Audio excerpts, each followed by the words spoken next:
Nagsangag ako ng kanin. Ayan. Ito yung nilabang ko kagabi. Ang dami yung sinampay ko. Yan, ang dami. Oh, hanggang sa labas. Yan. Oh, dami kong nilabahan. Kaya kagigising ko lang at nagluto ako ng pang umaga.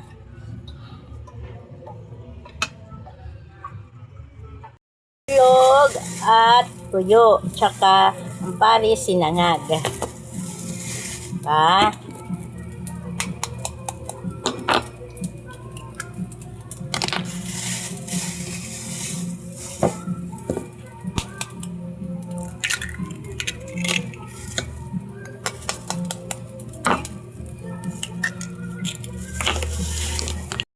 Itlog naman. Prito tayong itlog. Tapos mamaya, tuyo.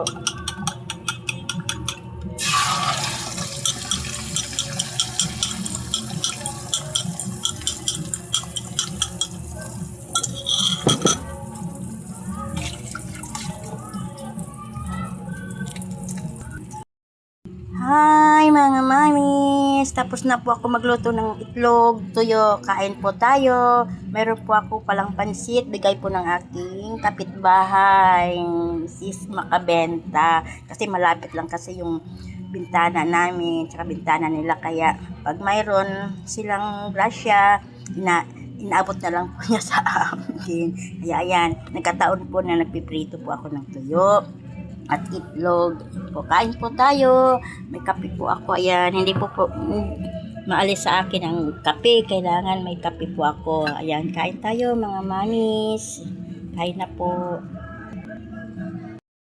Kain na po. Luto na po ang sinangag. Ito po.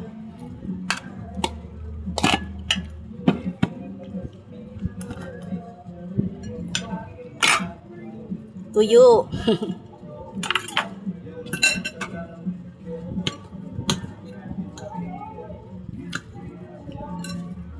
At itlog. Ano? Kain po tayo. Kakamay lang ako kasi may tuyo. Paborito ko po ito. Kaya kamay ako. Para kain. Pag tuyo talaga, napapadami kain ko.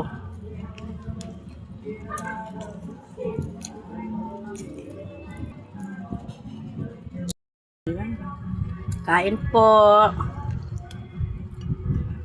Saka po.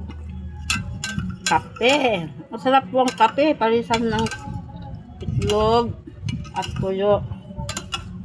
Diba? The best talaga ang pang mahirap na ulam. Tuyo at itlog. Wow.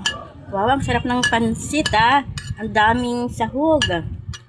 Talagang hindi tinipid yung sahog pag sa pagbili lang. Nako, hindi nga makita ang sahog kung nasaan.